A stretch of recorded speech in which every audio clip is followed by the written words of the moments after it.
SIR ಅನ್ನುವಂಥದ್ದು ಯಾತಕ್ ಬೇಕಾಗಿತ್ತು ಹೇಳಿ? ಸರ್ಕಾರದ ಕೈಗೊಂಬೆಯಾಗಿ ಇವತ್ತು ಎಲೆಕ್ಷನ್ ಕಮಿಷನ್ ಆಗೋಗಿದೆ. SIR ಗೆ ಸಂಬಂಧಪಟ್ಟಂತೆ ಕಾಂಗ್ರೆಸ್ ಅವರು ಫೈಟ್ ಮಾಡ್ತಾ ಇದಾರ. ಈ ಪಾರ್ಟಿಯವರು ಆ ಪಾರ್ಟಿ ವಿರುದ್ಧ ಫೈಟ್ ಮಾಡ್ತಾರೆ, ಆ ಪಾರ್ಟಿಯವರು ಈ ಪಾರ್ಟಿ ವಿರುದ್ಧ ಫೈಟ್ ಮಾಡ್ತಾರೆ. ತಮ್ಮ ಒಂದು ಪಕ್ಷದ ಹಿತಾಸಕ್ತಿಗೋಸ್ಕರ ಅದನ್ನ ಯಾವ ರೀತಿ ಬಳಸ್ಕೋಬಹುದು ಅನ್ನೋ ರೀತಿಯಲ್ಲಿ ಇವತ್ತು ಕಾಂಗ್ರೆಸ್ ಮಾಡ್ತಾ ಇದಾರೆ, ಬಿಜೆಪಿ ಅವರು ಬೇರೆ ರಾಜ್ಯಗಳಲ್ಲಿ ಮಾಡ್ಕೊಂಡು ಬರ್ತಾ ಇದ್ದಾರೆ. SIR ಸರಿಗಿಲ್ಲ ಅಂತ ಮಾತಾಡುವಂತ ಕಾಂಗ್ರೆಸ್ ಅವರು ಯಾರ್ ನೇಮ್ ಡಿಲೀಟ್ ಆಗುತ್ತೆ ಅವ್ರಿಗೆ ನಮ್ ಸ್ಕೀಮ್ ಗಳನ್ನ ಕೊಡೋದಿಲ್ಲ, ಹೊಟ್ಟೋಗುತ್ತೆ ಅಂತ ಮಾತಾಡ್ತಾರೆ. ಅಂದ್ರೆ ಅರ್ಥ ಏನಾಯ್ತು? SIR ಪ್ರಕಾರ ಯಾರು ಡಿಲೀಟ್ ಆಗ್ತಾರೋ ಅದಕ್ಕೆ ಮಾನ್ಯತೆ ಕೊಡ್ತಾ ಇದೀವಿ ಅಂತ ತಾನೇ ಅರ್ಥ ಆಯ್ತು. SIR ಅಂತ ಏನ್ ತಗೊಂಡ್ ಬಂದಿದ್ದಾರೆ ಈಗ, ಇದಕ್ಕೆ ಸಂಬಂಧಪಟ್ಟಿರುವಂಥದ್ದು ಇಡೀ ದೇಶದಲ್ಲೇ ಒಂದು ರೀತಿ ಕೋಲಾಹಲ ಸೃಷ್ಟಿಯಾಗಿದೆ, ಸಮಸ್ಯೆಗಳಾಗಿದೆ. ಕರ್ನಾಟಕದಲ್ಲಿ ಕೂಡ ಸಾಕಷ್ಟು ಸಮಸ್ಯೆಗಳು ನಡೀತಾನೆ ಇದೆ ಈಗ. ಅದು ಎರಡ ಸಮಸ್ಯೆಗಳು. ಸೊ ಈಗೇನು ಅಂತ ಹೇಳಿದ್ರೆ ಬೇಸಿಕಲಿ SIR ಅನ್ನೋವಂಥದ್ದು ಯಾತಕ್ಕೆ ಬೇಕಾಗಿತ್ತು ಹೇಳಿ? ಅವ್ರು ಹೇಳೋದು ಏನವರು? SIR ಯಾತಕ್ಕೆ ಬೇಕು ಅಂತ ಹೇಳಿದ್ರೆ ಇಡೀ ಎಲೆಕ್ಟೋರಲ್ ಸಿಸ್ಟಮ್ನ ಕ್ಲೀನ್ ಮಾಡ್ತೀವಿ, ಡಬಲ್ ಎಂಟ್ರಿಗಳಿದೆ, ಆ ಡಬಲ್ ಎಂಟ್ರಿನ ನಾವು ತಡೆಗಟ್ತೀವಿ, ಅದನ್ನು ಕ್ಯಾನ್ಸಲ್ ಮಾಡ್ತೀವಿ. ಎಷ್ಟೋದೊಂದು ಡೆತ್ ಆಗಿದೆ, ಡೆತ್ ಆಗಿದ್ದಾಗ ಸುಮ್ಮನೆ ನೇಮ್ಗಳೆಲ್ಲ ಹಂಗೆ ಇದೆ, ಅದನ್ನು ಕೂಡ ನಾವು ಕ್ಯಾನ್ಸಲ್ ಮಾಡ್ತೀವಿ. ಅದೆಲ್ಲ ಮಾಡುವಂಥದ್ದು ಹೊಸದು. ಡೆತ್ ಆಯಿತು ಅಂತ ಹೇಳಿದ್ರೆ ಅವ್ರನ್ನ ಡಿಲೀಟ್ ಮಾಡುವಂಥದ್ದು, ಡಬಲ್ ಎಂಟ್ರಿ ಇತ್ತು ಅಂತ ಹೇಳಿದ್ರೆ ಅವ್ರನ್ನ ಡಿಲೀಟ್ ಮಾಡುವಂಥದ್ದು, ಒಂದು ರಾಜ್ಯದಿಂದ ಇನ್ನೊಂದು ರಾಜ್ಯಕ್ಕೆ ಬಂದಿದ್ದಾರೆ, ಅಲ್ಲೂ ನೇಮ್ ಇದೆ ಇಲ್ಲೂ ನೇಮ್ ಇದೆ, ಡಿಲೀಟ್ ಮಾಡುವಂಥದ್ದು ಹೊಸ ಪ್ರಕ್ರಿಯೆನ. ಅದು ಏನೋ ಹೊಸ ಪ್ರಕ್ರಿಯೆ ಥರ ಯಾಕೆ ಮಾತಾಡ್ತಿದ್ದೀರಾ? ಅದಕ್ಕೆ ಸ್ಪೆಷಲ್ ಇಂಟೆನ್ಸಿವ್ ರಿವಿಷನ್ ಅದಕ್ಕೆ ಬೇಕಾಗಿರೋದು ಅದಕ್ಕೆ. ಸೊ ಅದಕ್ಕೆ 2002ನೇ ಇಸ್ವಿನಲ್ಲಿ ಇವತ್ತೇನು ಮೊದಲು ನಡೀತು ಅಂತ ಏನು ಹೇಳ್ತಾ ಇದ್ದಾರೆ ಇವತ್ತು 2002ನೇ ಇಸ್ವಿನಲ್ಲಿ, ಅದಕ್ಕೂ ಮತ್ತು ಇವತ್ತು ನಡೀತಾ ಇರುವಂಥ SIR ಕೂಡ ವ್ಯತ್ಯಾಸಗಳಿದೆ. ವ್ಯತ್ಯಾಸ ಏನು ಅಂತ ಹೇಳಿದ್ರೆ ಬರೀ ಕೆಲವು ಡಿಲೀಷನ್ಗೆ ಸಂಬಂಧಪಟ್ಟಿರುವಂಥದ್ದು ಮಾತ್ರ ಅಲ್ಲ. ಈ ಸತಿ ಬಂದಿರುವಂಥ SIR ಏನು ಹೇಳ್ತಿದ್ದಾರೆ ಅಂದರೆ, ನೋಡಿ 2002ನೇ ಇಸ್ವಿಗೆ ನೀವು ವೋಟರ್ ಆಗಿದ್ರಾ, ಅದನ್ನು ನೀವು ಡೀಟೇಲ್ಸ್ ಹಾಕಿ ಅಂತ ಹೇಳ್ತಿದ್ದಾರೆ. ನಾನು 2002ನಲ್ಲಿ ಇರಲಿಲ್ಲ, ನಾನು ವೋಟರ್ ಆಗಿರಲಿಲ್ಲ ಅಂತ ಅಂದ್ಕೊಳ್ಳೋಣ ನಾವು. 1987ನೇ ಇಸ್ವಿ ನಂತರ ಯಾರು ಹುಟ್ಟಿದರೆ ಅವರು 2002ನೇ ಇಸ್ವಿನಲ್ಲಿ 18 ವರ್ಷ ಆಗಿರಲ್ಲ ಅವ್ರಿಗೆ. ಸೊ ಅವ್ರು ನ್ಯಾಚುರಲಿ ಅವ್ರು ಇರೋದಿಲ್ಲ ಅಲ್ಲಿ. ಸೊ 2002ನೇ ಇಸ್ವಿನಲ್ಲಿ ಯಾರು ವೋಟರ್ ಆಗಿರಲ್ಲ ಅಂಥವ್ರಿಗೆ ಏನು ಹೇಳ್ತಿದ್ದಾರೆ ಅವರು? ನಿಮ್ಮ ತಂದೆ ಆಗಲಿ, ನಿಮ್ಮ ತಾಯಿ ಆಗಲಿ, ನಿಮ್ಮ ಸಂಬಂಧಿಕರಾಗಲಿ 2002ನಲ್ಲಿ ಯಾರಿದ್ರು ಆ ಡೀಟೇಲ್ಸ್ ಹಾಕಿ ಅಂತ ಹೇಳ್ತಿದ್ದಾರೆ. ಯಾತಕ್ಕೆ ಬೇಕು ಈ 2002 ಡೀಟೇಲ್ಸ್? ಹಂಗಾರೆ ಡಿಲೀಟ್ ಮಾಡುವಂಥ ಪ್ರಕ್ರಿಯೆ ಏನಿದೆ, ಅಥವಾ ಡಬಲ್ ಎಂಟ್ರಿ ಅನ್ನೋದನ್ನು ತಡೆಗಟ್ಟಬೇಕು ಅನ್ನೋವಂಥದ್ದು ಏನಿದೆ, ಅದು ರೆಗ್ಯುಲರ್ ಸಮ್ಮರಿ ರಿವಿಷನಲ್ಲಿ ನಡೀತಿದೆಯಲ್ಲ. ಅಂದರೆ ನೀವು ಮಾಡ್ತಾ ಇರುವಂಥ ಉದ್ದೇಶ ಏನು ಅಂತ ಹೇಳಿದ್ರೆ 2002ನ ಲಿಂಕ್ ಮಾಡುವಂಥ ಉದ್ದೇಶ ಅಂದರೆ ನೀವು ಸಿಟಿಸನ್ಶಿಪ್ ಏನಿದೆ, ಸಿಟಿಸನ್ಶಿಪ್ ಡಾಕ್ಯುಮೆಂಟ್ನ ನೀವು ತರಿಸ್ಕೊತಾ ಇಲ್ಲ ಅಷ್ಟೇ. ಯಾಕೆಂದರೆ ಸಿಟಿಸನ್ಶಿಪ್ ಡಾಕ್ಯುಮೆಂಟ್ ಯಾರು ಕೊಟ್ಟಿದ್ದಾರೆ, ತರಿಸ್ಕೊತಾ ಇಲ್ಲ, ನಿಮ್ಮ ಜವಾಬ್ದಾರಿನೂ ಅಲ್ಲ ಅದು. ಅದು ಕೇಂದ್ರ ಸರ್ಕಾರಕ್ಕೆ ಸಂಬಂಧಪಟ್ಟಿರುವಂಥ ವಿಷಯ, ಅದು ಎಲೆಕ್ಷನ್ ಕಮಿಷನ್ ಮಾಡುವಂಥದ್ದಲ್ಲ. ಆದರೆ ಸಿಟಿಸನ್ಶಿಪ್ಪಿನ ಆಧಾರಿತವಾದಂಥ ಒಂದು ಪರಿಶೀಲನೆ ಏನು ಮಾಡ್ತಿದ್ದೀರಾ, ಅದನ್ನು ನೀವು ಇನ್ಕಾರ್ಪೊರೇಟ್ ಮಾಡಿದ್ದೀರಾ ಇವತ್ತು ಈ ಸತಿ ತಂದಿರುವಂಥ SIRನಲ್ಲಿ.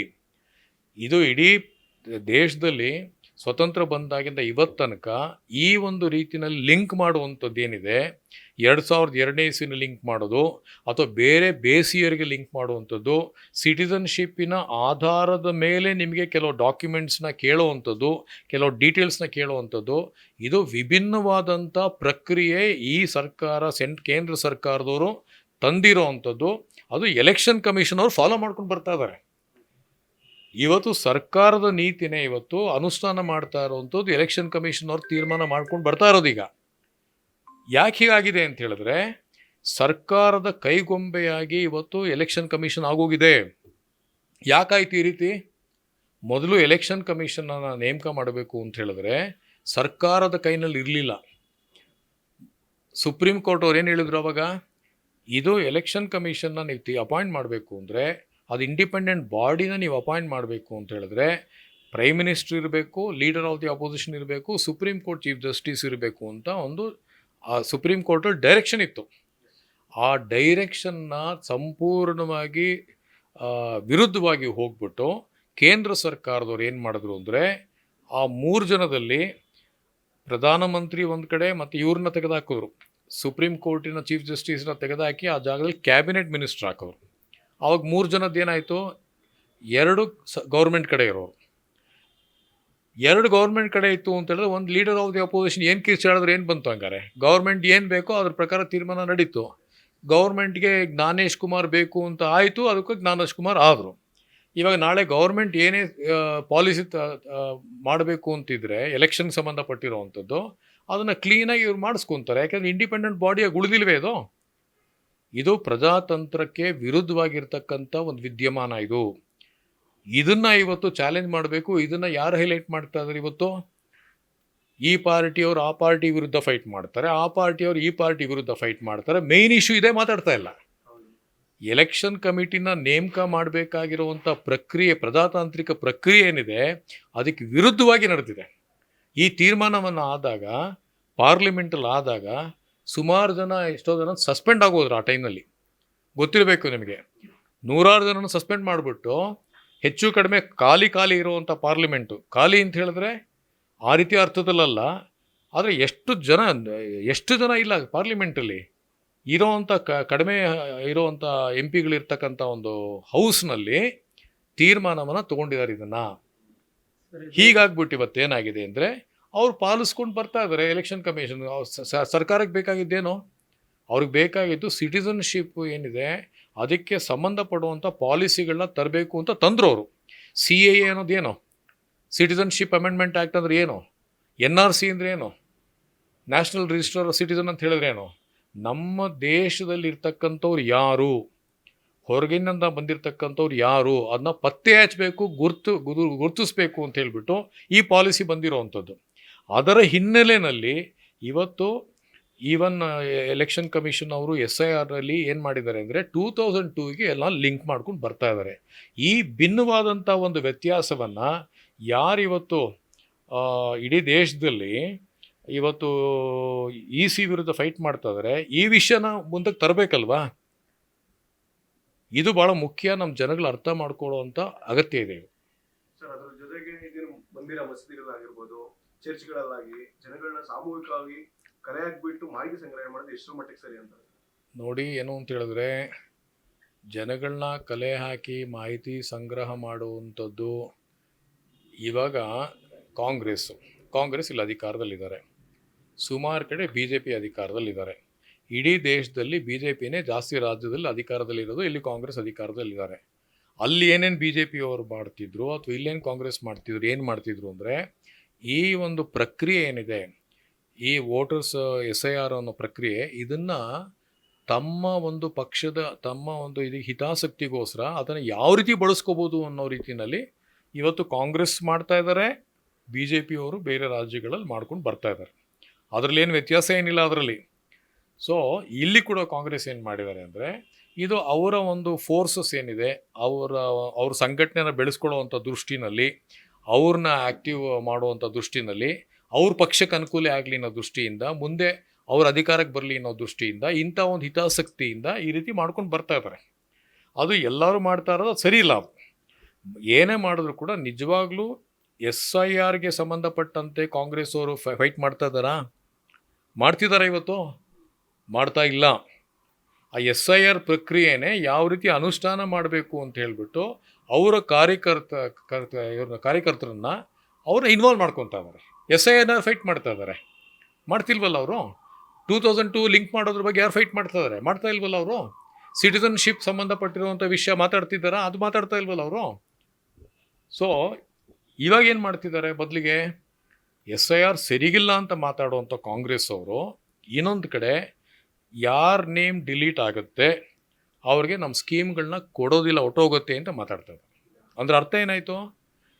SIR ಪ್ರಕಾರ ಯಾರು ಡಿಲೀಟ್ ಆಗ್ತಾರೋ ಅದಕ್ಕೆ ಮಾನ್ಯತೆ ಕೊಡ್ತಾ ಇದ್ದೀವಿ ಅಂತ ತಾನೇ ಅರ್ಥ ಆಯಿತು. ಕಾಂಗ್ರೆಸ್ ಸರ್ಕಾರದವರು SIR ಪ್ರಕ್ರಿಯೆಗೆ ಮಾನ್ಯತೆ ಕೊಡ್ತಾ ಇದ್ದಾರೆ ಈ ರೀತಿ ಹೇಳ್ಬಿಟ್ಟವರು. ಇದು ಎಷ್ಟರ ಮಟ್ಟಿಗೆ ಸರಿ? ಇದು ನಮ್ಮ ಜನಗಳು ಅರ್ಥ ಮಾಡ್ಕೊಳ್ಳುವಂಥ ಅಗತ್ಯ ಇದೆ ಇವತ್ತು. ಸರ್, ಇದೆಲ್ಲ ಒಂದು ಬದಿಗಾದರೆ, ಮತ್ತೊಂದು ಬದಿಗೆ ಅದು SIR ಪ್ರಕ್ರಿಯೆಯಲ್ಲಿ ಏನು ಇದು ಅಧಿಕಾರಿಗಳು ಹೋಗಿ SIR ಪ್ರಕ್ರಿಯೆ ನಡೆಸ್ತಾ ಇದ್ದಾರಲ್ಲ, ಅವ್ರಿಗೆ ತುಂಬ ಪ್ರೆಷರಿಂದ ಸ್ವಲ್ಪ ಜನ ಹಾರ್ಟ್ ಅಟ್ಯಾಕ್ ಸತ್ತಿರೋದು ನೋಡ್ಬೋದು. ಮತ್ತು ಕೆಲವೊಂದು ಆಕ್ಸಿಡೆಂಟ್, ತುಮಕೂರಲ್ಲೆಲ್ಲ ಆಕ್ಸಿಡೆಂಟ್ ಆಯಿತು. ಈ ಥರ ಅವರು ಸಾಯ್ತಾ ಇರೋದ್ರಿಂದ ಇಷ್ಟೊಂದು ಪ್ರೆಷರ್ ಕೊಡೋಂಥ ಅವಶ್ಯಕತೆ ಇದೆಯಾ ಈ ಸರ್ಕಾರಕ್ಕೆ ಅಂತ? ಖಂಡಿತ. ನಿಜವಾಗ್ಲೂ ಜನಗಳ ಹಿತದೃಷ್ಟಿಯಿಂದ ಇವತ್ತು ಸಿ ಎಲೆಕ್ಷನ್ ಕಮಿಷನವ್ರು ಕೆಲಸ ಮಾಡಿದ್ದಿದ್ರೆ ಈ ರೀತಿ ಮಾಡ್ತಾನೆ ಇರಲಿಲ್ಲ ಅವರು. 1200 ಜನ ಒಂದು ಬೂತ್ನ ನೀವೇ ನೋಡ್ಕೊಳ್ಳಿ ಅಂತ ಕೊಟ್ಬಿಟ್ಟಿದ್ದಾರೆ. ಈಗ ಒಂದು ಬೂತಲ್ಲಿ ಎಲ್ಲ ಕಡೆನೂ ಬರೀ 700-800 ಜನ ಇರ್ತಾರಾ? ಒಂದೊಂದು ಸುಮಾರು ಬೂತ್ಗಳಲ್ಲಿ ಇವತ್ತು ಪಾಪ್ಯುಲೇಷನ್ ಜಾಸ್ತಿ ಆಗ್ತಾ ಏನಾಗಿದೆ, ಇವತ್ತು ಒಂದೊಂದು ಬೂತಲ್ಲಿ ಕೂಡ ನಂಬರ್ ಆಫ್ ವೋಟರ್ಸ್ ಜಾಸ್ತಿ ಆಗಿದ್ದಾರೆ. ಈಗ 1200, 1250, 1350 ವೋಟರ್ಸ್ ಇದ್ದಾರೆ.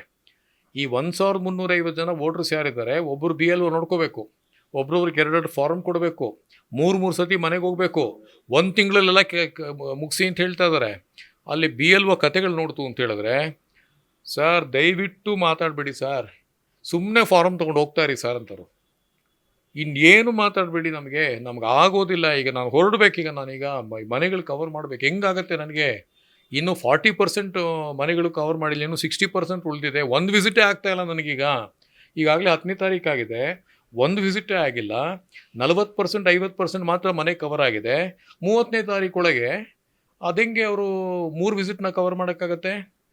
ಇಲ್ಲಿ ಬೆಂಗಳೂರಂಥ ಪಟ್ಟಣ ಪ್ರದೇಶಗಳಲ್ಲಿ ಮನೆ ತುಂಬ ಹತ್ತತ್ರ ಏನಿಲ್ಲ, ಅಥವಾ ಒಂದೊಂದು ಮನೇಲಿ 5-6 ಜನ 7 ಜನ ಆ ರೀತಿ ಏನಿಲ್ಲ. ಸೊ ಮನೆಗಳು ಕೂಡ ನೀವು ತೊಗೊಂತು ಅಂದರೆ 400 ಮನೆ, ಕನಿಷ್ಠ 400 ಮನೆಗಳಿರುತ್ತೆ. ಈ 400 ಮನೆ, ಒಂದು ಮನೆ ಹೋಗಿ ಹೊರಗಡೆ ಬರೋದಕ್ಕೇ 7-8 ನಿಮಿಷ ಆಗುತ್ತೆ. ಅವ್ರ ಮೇಲೆ ಪ್ರೆಷರ್ ಆಗ್ತಾಯಿದೆ. ಹಾರ್ಟ್ ಅಟ್ಯಾಕ್ ಆಗುವಂಥ ಪ್ರಕರಣಗಳು ಇಲ್ಲಿ ಕರ್ನಾಟಕದಲ್ಲಿ ಕೂಡ ಕೇಳಿಬಂದಿದೆ. ಬೆಂಗಾಲಲ್ಲಿ ನೀವು ನೋಡಿರ್ಬೇಕಾಗಲೇ ಎಷ್ಟೋ ಜನ ಆತ್ಮಹತ್ಯೆ ಮಾಡ್ಕೊಂಡಿರುವಂಥದ್ದು, ಡಿಪ್ರೆಷನ್ಗಳಿಗೆ ಒಳಪಡುವಂಥ ಸಂಭವಗಳು ಸಾಕಷ್ಟಿದೆ. ಸೊ ಇದು ಸರ್ಕಾರ ಹಿಂಗೆ ಮಾಡಬಾರ್ದಾಗಿತ್ತು, ಟೈಮ್ ಕೊಡಬೇಕಾಗಿತ್ತು ಅವ್ರಿಗೆ. ಆ ಟೈಮ್ ಕೊಡ್ತಾ ಇಲ್ಲ, ಮಾಡಲೇಬೇಕು ಅಂತ ಹೇಳ್ತಾ ಇದ್ದಾರೆ. ಇದು ಆಗ್ತಾ ಇರುವಂಥ ಸಮಸ್ಯೆ ಇದು. Centre for protection of democratic rights and secularism, CPDRS ಅನ್ನುವಂಥ ಹ್ಯೂಮನ್ ರೈಟ್ಸ್ ಆರ್ಗನೈಸೇಷನ್ ಇದೆ. ಆರ್ಗನೈಸೇಷನ್ಗೆ ಸ್ಟೇಟ್ ಕನ್ವೀನರ್ ನಾನು. ಸೊ ನಾವು CPDRS ಕಡೆಯಿಂದ ನಾವೇನು ಇದು ಹೇಳ್ತಿದ್ದೀವಿ ಅಂತ ಹೇಳಿದ್ರೆ ಜನಗಳಿಗೆ, ದಯವಿಟ್ಟು ನೋಡಿ, ಒಂದು ಕಡೆ ನಾವು SIR ವಿರುದ್ಧ ಹೋರಾಟವನ್ನು ನಾವು ಮಾಡಬೇಕು, ಇನ್ನೊಂದು ಕಡೆ ಅವರ ನಿಯಮಾವಳಿ ಪ್ರಕಾರ ನಾವು ಮಾಡಲಿಲ್ಲ ಅಂದರೆ, ಫಾರಮ್ ಫಿಲಪ್ ಮಾಡಲಿಲ್ಲ ಅಂತ ಹೇಳಿದ್ರೆ, ಆವಾಗ ಡಿಲೀಟ್ ಆಗಿಬಿಟ್ರೆ ನಾಳೆ ಇದನ್ನೇ ಆಧಾರವಾಗಿ ತೊಗೊತಾರೆ. ಆಧಾರನೇ ಆಧಾರವಾಗಿ ತೊಗೊತಾ ಇಲ್ಲ ಈಗ ಸರಿಯಾಗಿ. ನಾಳೆ ಇದನ್ನು ಆಧಾರವಾಗಿ ತಗೊಳ್ಳೋ ಸಾಧ್ಯತೆಗಳಿದೆ. ಸೊ ನಾಳೆ ಯಾವುದಕ್ಕೆ ಬೇಕು ಅಂತ ಹೇಳಿದ್ರೆ ಎಲೆಕ್ಷನ್ ID ಬೇಕು ಅಂತ ಹೇಳ್ತಾರೆ. ಆ ಕಾರಣಕ್ಕೆ ಅದು ಸರಿಯಾದ ರೀತಿಯಲ್ಲಿ ಜನಗಳು ಇವತ್ತು ಫಿಲಪ್ ಮಾಡುವಂಥದ್ದು ಅಗತ್ಯ ಇದೆ. ಇದನ್ನು ಹೆಚ್ಚೆಚ್ಚು ಇವತ್ತು ಸಂಘ ಸಂಸ್ಥೆಗಳು, ಇವತ್ತು ನಾವು ಮಾಡ್ತಾ ಇದ್ದೀವಿ, ರಾಜ್ಯ ಮಟ್ಟದಲ್ಲಿ ಚರ್ಚೆ ಮಾಡ್ತಾ ಇದ್ದೀವಿ, ಜಿಲ್ಲಾ ಮಟ್ಟದಲ್ಲಿ ಚರ್ಚೆ ಮಾಡ್ತಾ ಇದ್ದೀವಿ, 100 ಜನ ಒಟ್ಟಿಗೆ ಸೇರಿಸ್ತಾ ಇದ್ದೀವಿ. ಆ 100 ಜನ ಚರ್ಚೆ ಯಾರು ಭಾಗವಹಿಸ್ತಾರೆ ಅವ್ರ ಕನೆಕ್ಷನ್ಸ್ಗಳನ್ನ ಕಾಂಟ್ಯಾಕ್ಟ್ ಮಾಡ್ತಾ ಇದ್ದಾರೆ. ಅವರು ಕಾಂಟ್ಯಾಕ್ಟ್ ಮಾಡಿ ಯಾವ ರೀತಿ ಇದು ಮಾಡಬೇಕು ಅಂತ ಹೆಲ್ಪ್ ಮಾಡುವಂಥದ್ದು. ಇದು ಎಲೆಕ್ಷನ್ ಕಮಿಷನರ್ ಮಾಡಬೇಕಾಗಿರುವಂಥ ಕೆಲಸ ಇದು. ಸುಮ್ಮನೆ ರಾಜ್ಯ ಮಟ್ಟದಲ್ಲಿ ಒಂದು ಪ್ರೆಸ್ ಕಾನ್ಫರೆನ್ಸ್ ಮಾಡಿಬಿಟ್ಟು, ಆಯಿತು ನಾವೆಲ್ಲರಿಗೂ 7 ಕೋಟಿ ಜನಗಳಿಗೆ ತಿಳಿಸ್ಬಿಟ್ಟಿದ್ದೀವಿ ಕರ್ನಾಟಕದಲ್ಲಿ ಅಂತ ಹೇಳ್ಬಿಟ್ರೆ ತಿಳಿಸ್ದಂಗೆ ಲೆಕ್ಕ ಅದು. 108 ಸಮಸ್ಯೆಗಳಿದೆ. ನೀವು ಒಂದು ಅರ್ಧ ಗಂಟೆ ಪ್ರೆಸ್ ಕಾನ್ಫರೆನ್ಸ್ ಮಾಡಿಬಿಟ್ರೆ 7 ಕೋಟಿ ಜನಗಳಿಗೆಲ್ಲ ತಿಳಿಸಂಗೆ ಆಗೋಗುತ್ತಾ? ಹಳ್ಳಿಗಳಲ್ಲಿ ನೀವು ಚರ್ಚೆ ಮಾಡಬೇಕಿತ್ತು, ತಾಲೂಕು ಮಟ್ಟದಲ್ಲಿ ಚರ್ಚೆ ಮಾಡಬೇಕು, ಜಿಲ್ಲಾ ಮಟ್ಟದಲ್ಲಿ ಚರ್ಚೆ ಮಾಡಬೇಕು, ಬೆಂಗಳೂರಲ್ಲಿ 100 ಬಡಾವಣೆಗಳಲ್ಲಿ ಚರ್ಚೆ ಮಾಡಬೇಕು. ಇದು ಏನೂ ಮಾಡ್ತಾ ಇಲ್ಲ. ಇಂಥ ಒಂದು ಸಮಸ್ಯೆ ನಾವು ನೋಡ್ತಾ ಇದ್ದೀವಿ. ಇಂಥ ಪ್ರಾಬ್ಲಮ್ಸ್ನ ಹೈಲೈಟ್ ಮಾಡೋದು ಬಿಟ್ಟು ಇವತ್ತು ಈ ಪಾರ್ಟಿ ಅಪೋಸಿಷನ್ಲಿರುವಂಥ ಪಾರ್ಟಿಗಳು ಯಾರಿದ್ದಾರೆ ಅವರು ಇನ್ಯಾವುದೋ ಪಾಯಿಂಟನ್ನು ಹೈಲೈಟ್ ಮಾಡಿಕೊಂಡು ಅದನ್ನು ದೊಡ್ಡ ವಿಷಯ ಮಾಡ್ತಾ ಇದ್ದಾರೆ ಅದನ್ನು. ಸೊ ಈ ಪಾಯಿಂಟ್ಗಳೇನಿದೆ, ಜನಗಳಿಗೆ ಸಂಕಷ್ಟ ಪರಿಹಾರ ಆಗಬೇಕು ಅನ್ನೋವಂಥ ದಿಕ್ಕಿನಲ್ಲಿ ಇವತ್ತು ನಾವೆಲ್ಲರೂ ಕೂಡ ಶ್ರಮಿಸಬೇಕಾಗಿದೆ. ಆ ದಿಕ್ಕಿನಲ್ಲಿ ಹೋರಾಟವನ್ನು ನಾವು ಮಾಡುವಂಥ ಅವಶ್ಯಕತೆ ಇದೆ.